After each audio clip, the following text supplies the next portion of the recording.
been the sole target for all other aspirants vying to be flag bearers of the main opposition party.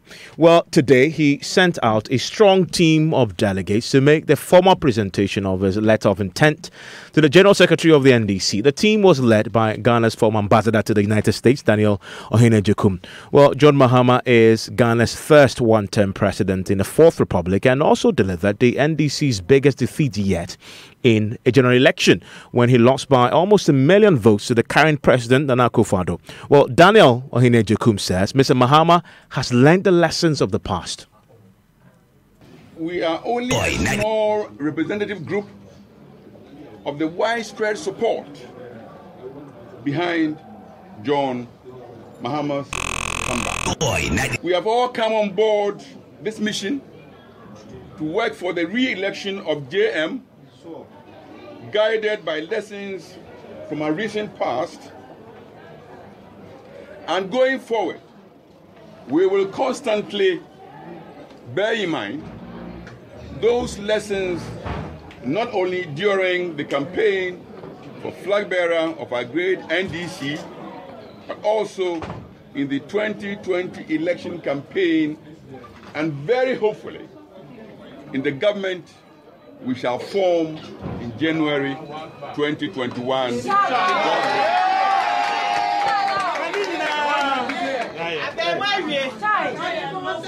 In spite of our deep respect for all the individuals within our party and who have put themselves up for the same slot, we have shown up here in our numbers because we genuinely believe that President John Mahama represents our best hopes 96% of a quick return to power. Well, Mr. Mahama himself is promising to deliver what he calls visionary leadership for both the NDC and country if he wins the party's primary and then the general elections in 2020. Listen. In coming to this firm decision, I have pondered deeply and soberly on the socioeconomic and political landscape of our country today, vis-à-vis the clear path we had started to build aimed at positioning Ghana as a true middle-income country by modernizing our dilapidated social and economic infrastructure and gradually inculcating in the Ghanaian a sense of patriotism, self-belief, and commitment to a One Ghana agenda. I've taken into consideration the groundswell of support, the never-ending calls and encouragement from a large section of our party elders, members of our party, supporters, and Ghanaians from diverse backgrounds. I have prayed diligently about the task ahead, and I believe I owe a duty to God and my country to take our great party back into government, to right the wrongs of the past, and to put an end to the cries of the people under the current dispensation. The 2020 election presents our party, the NDC, with a great opportunity to offer yet again visionary leadership driven by a commitment to create opportunities for all our people, not just a few. Our collective victory in 2020 will end the increasing hardships, expand the base of our economy, create more sustainable jobs, ensure shared prosperity for all, and pursue good governance, including peace, unity, and security. As a servant leader, I have listened with deep respect to the elders of our party, to members of our party, and Ghanaians from all walks of life, and I'm honored to avail myself for truthful, transparent, selfless, unifying, and dedicated service to the National Democratic Congress, and above all, to the good people of Ghana.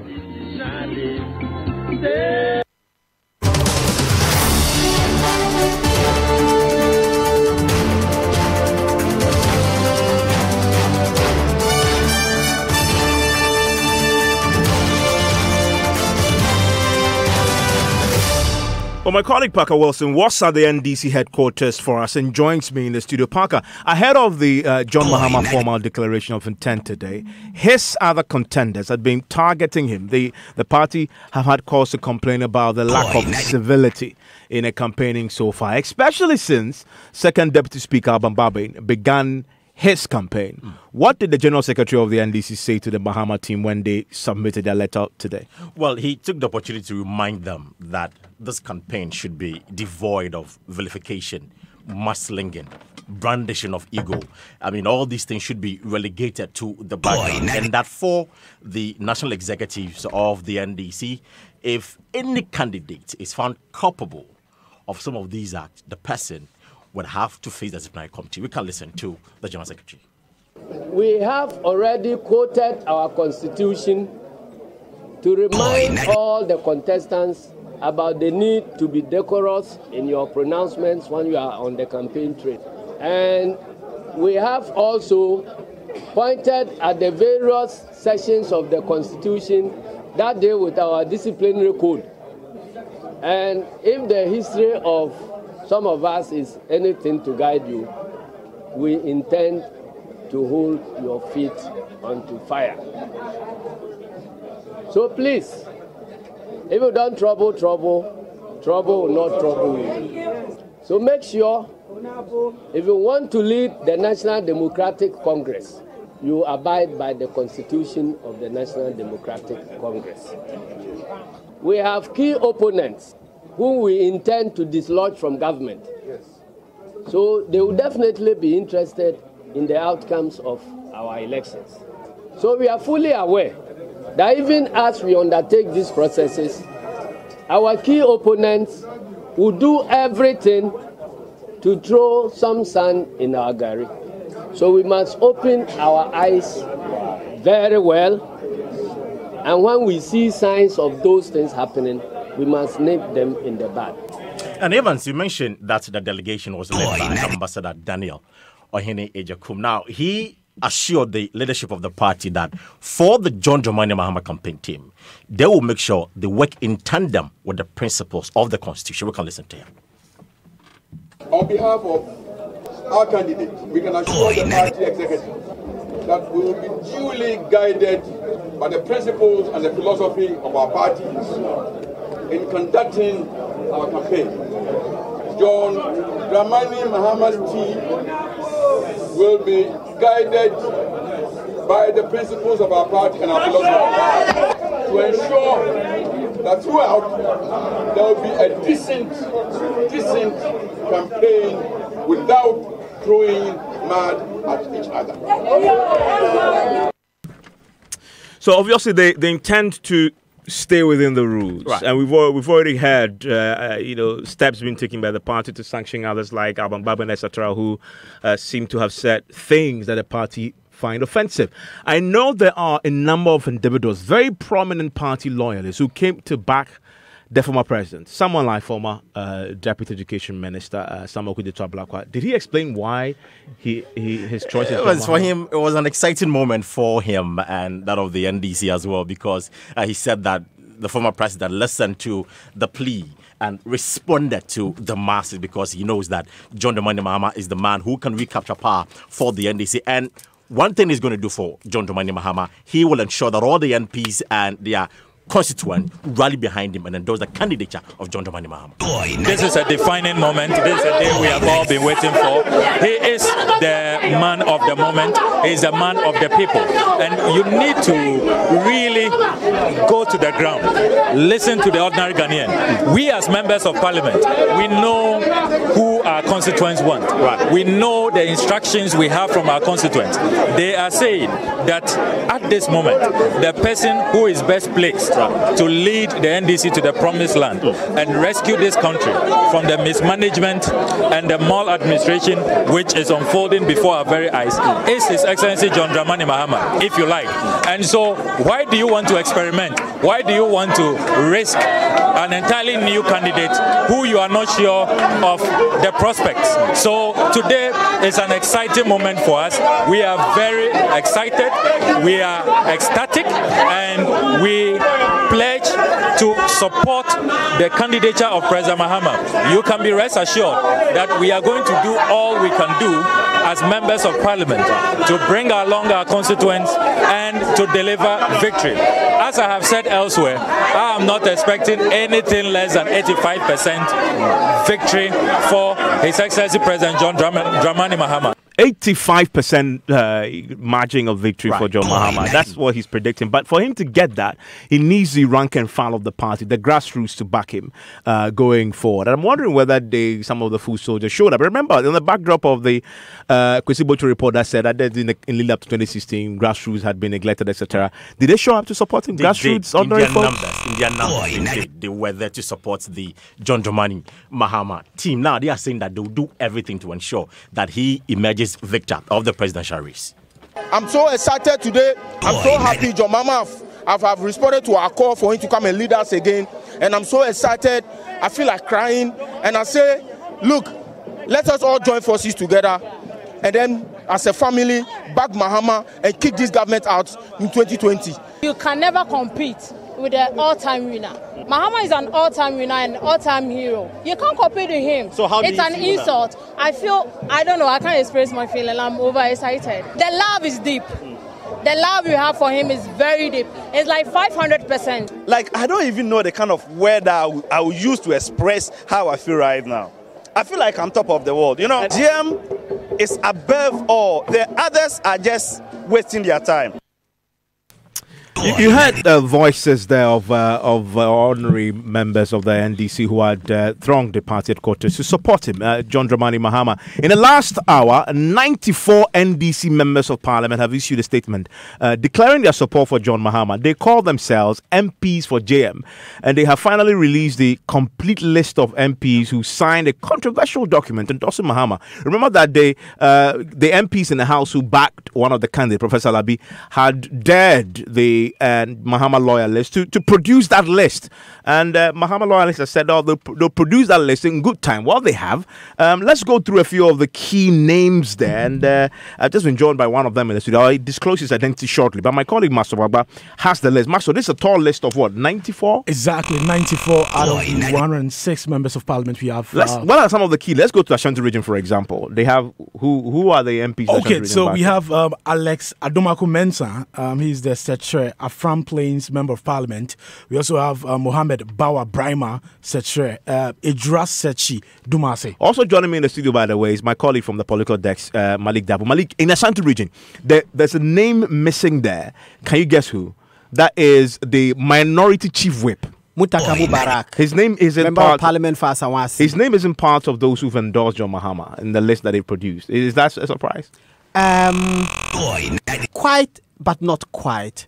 Quite, because all the people who had a certain relationship with the former president, and if you go and check all of these 94, you would find that a large number of them are persons who were appointed by Mr. Mahama in his government, and so they owe a certain allegiance and loyalty to him. So you would think that Mutaka will go for him. But Mutaka is also one person who stands by his principles and speaks his mind. So if he doesn't endorse it, and it is not that he was unavailable, it is entirely possible that he could take a principled decision not to back him. But it's also possible that maybe he's unavailable to sign this. There's another surprise if you look at the Bonahafo. Bonahafo, who are the key names there? Okay, the key names here, we have Ampofo Kwame Chumesi, Sene West, member of parliament.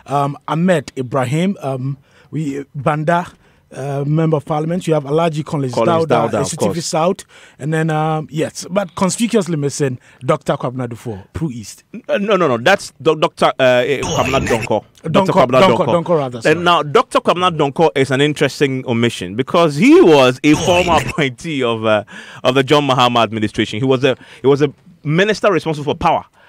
Dr. Kwabena Donko's name is missing also from the Bonahafo region. Wow, interesting. Yes, and he was an appointee. He was a power minister. Yes, but his name is missing. He didn't endorse John Mahama. The other thing that you have to remember is that many of the minority leaders, those who play central roles in the minority, will not put their names on this. And I will be surprised to find Harun Idris's name. Harun Idris will not be here. So the minority leaders, those who play the chief whips, because this Ibrahim Banda guy, he's the deputy minority chief whip. Yeah. You know, so it will but be his name is there.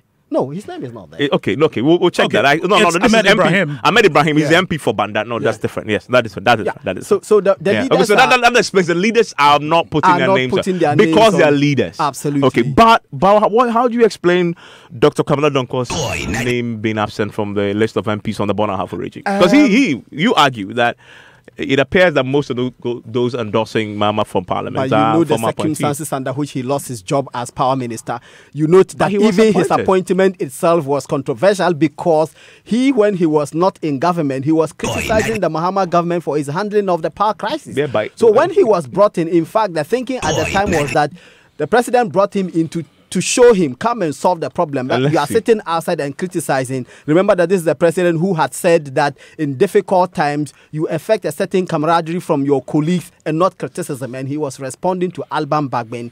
So you have Kwabena Donko who was sitting outside and who was criticizing the government's handling of the power crisis. And the government itself was having difficulties in dealing with the power crisis. Now you have a member of the party criticizing. So what did the president do? He simply brought him in. Come and solve it, let's see. Unfortunately for him, he came in and started making lofty promises. And when those promises were not fulfilled, the president simply asked him to take the bite or he will sack him. So he resigned. We'll look into that a bit more. In the central region, you have Case Lato Forsen. Case Lato Forsen, Ejimako Inyana CM, and then we have Honorable Samwata Mills, who's a relative related to the former president. I mean, that's understandable. And of course, if it comes to Greater Accra, there's a whole list of people.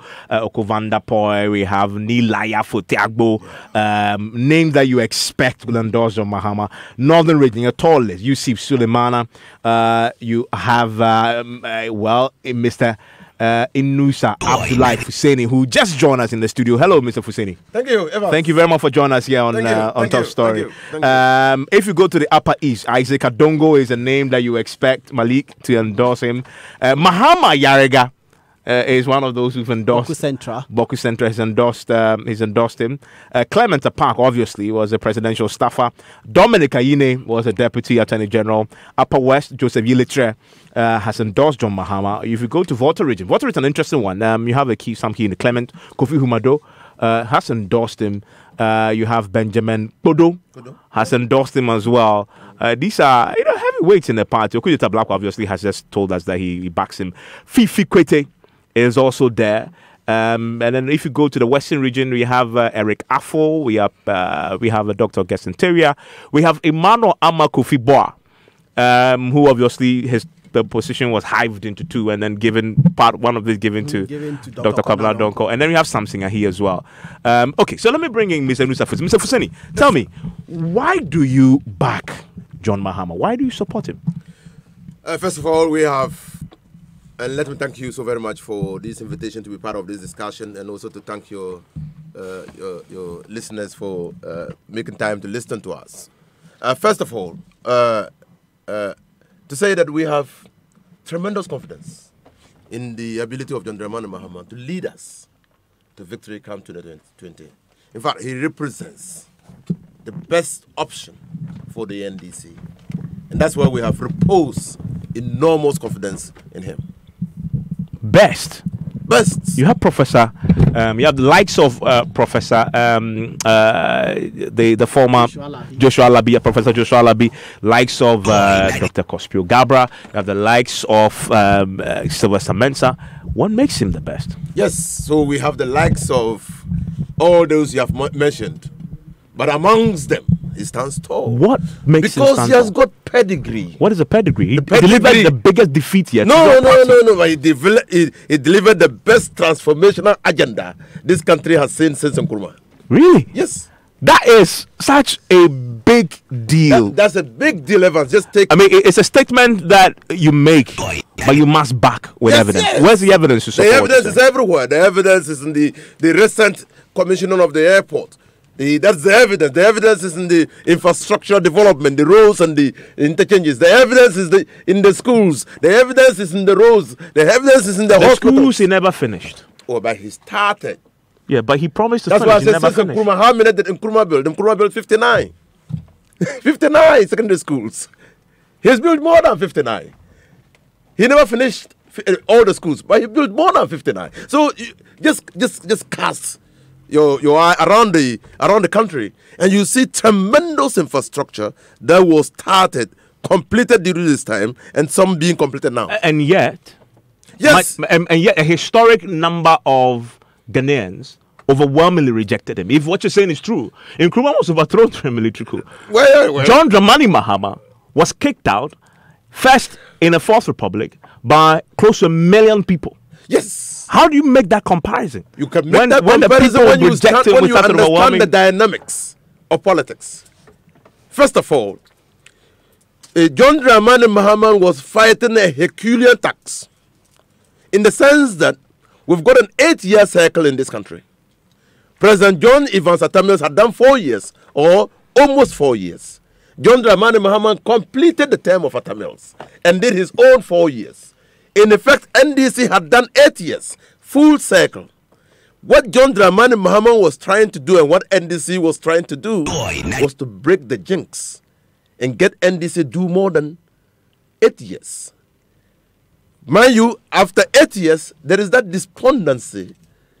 There is that, the feeling that, well, the party appears not to have met the legitimate expectations of the people, coupled with the lofty promises that were made to them. So it was very easy to sway the thinking of Ghanaians towards this government.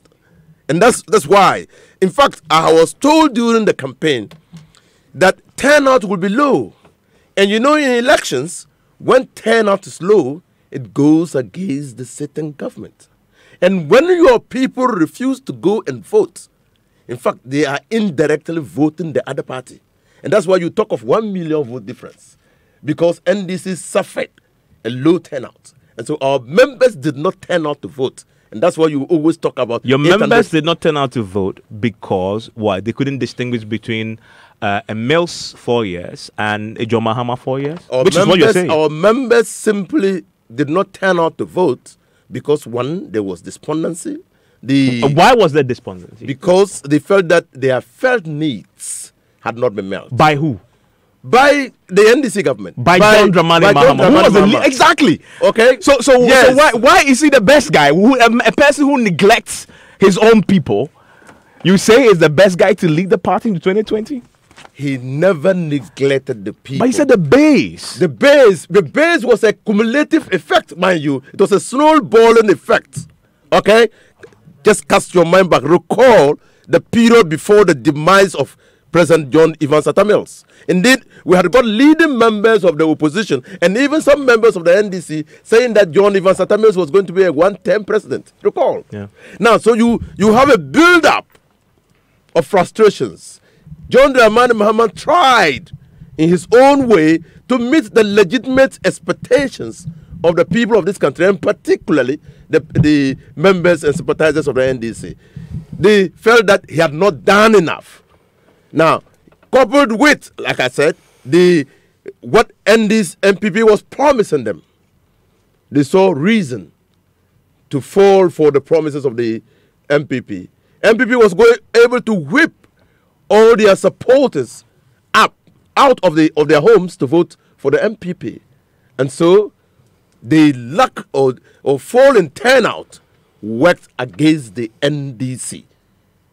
Why? I mean, in 2008, John Evans Atta Mills beat Nana Addo Dankwa Akufo-Addo, the present president, by close to 40,000 votes. Yes.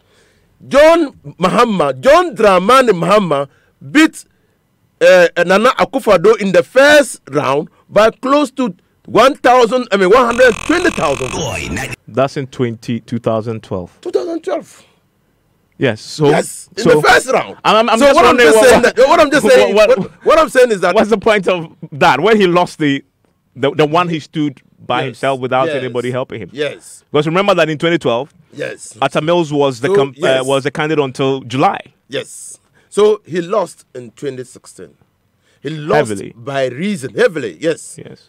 Because, that's never happened. Because Ghanaians rejected him. Ghanaians rejected the party. And rejected him. Are you separating the party from the man? Ghanaians rejected the party. But they didn't reject John Mahama. By John Dramani Mahama. So they rejected John Mahama. Mind you, the party supported John Dramani Mahama's candidature.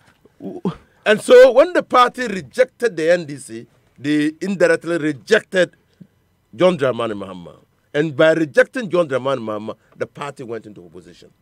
Now we've taken steps to get our members to understand that the transformational agenda of the NDC required time for us to appreciate the fruits of those policies. We've taken time to understand that social democratic principles require that will meet the felt needs of a majority of the generality of the people of this country. The social democratic principles require that we put the country first. And so this was what we're doing. But John Dramani Mahama has since learnt, okay, from the defeat. He's been saying that today, yes, that his people have said they've learnt the lessons. He himself has talked about how he's committed to, but the question really is, between 2016 and now, what has changed about John Mahama that he can miraculously claw back almost 1 million votes and more and win the 2020? Everything has changed about John You Dramani tell me. Mahama. You tell me. I want to know. John Dramani Mahama is no longer the president of this country. That's a matter of fact. Change that offers him the opportunity. That's stating the obvious. I'm talking about the obvious. The obvious leads you to another path. Please tell us. And that is introspection. He has done introspection. I had opportunity to lead the party the second time, and I lost the elections. So he's had opportunity to do deep reflection of what caused the defeat of the party. He's had opportunity to review the way he led this country. He's had opportunity to assess himself better. So I get what you're saying, but what does the new John Mahama look like? You're close to him, because you endorsed him. What in substance has changed about him? John Dramani Mahama, the new John Dramani Mahama, is coming with a renewed commitment to complete his transformational agenda. He's coming with a new sense of responsibility on how to run this country. He's coming with a deep sense of belongingness to the NDC party.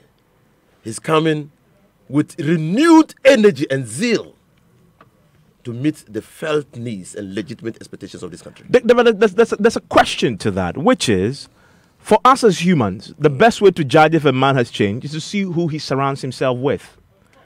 And I looked today, and the same old faces that surrounded him, that led to the defeat in 2016, I still see around him. And people point to that and say, really, what in substance has changed?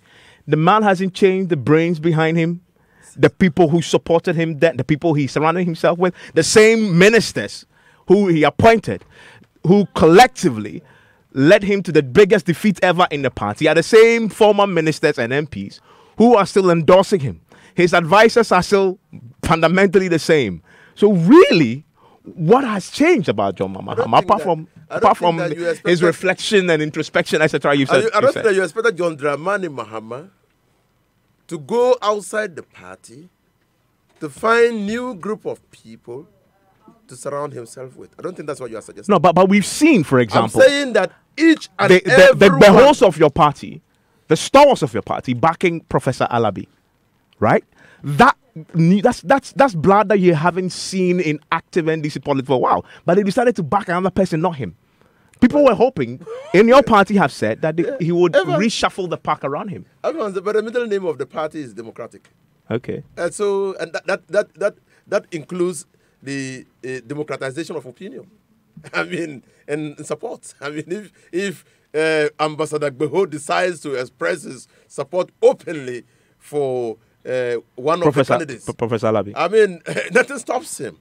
But I'm saying that all the people you see today accompanying and surrounding John Dramani Mahama were there when he lost. Have got a renewed sense of responsibility. But the same old people responsible for the defeat. It is only a fool who doesn't assess himself and review some things that he has done. Okay, hold the thought there. And Malik is yearning to analyze what we've heard. We'll return to this conversation because Newsnight begins right now. And of course, we have other headlines for you right now.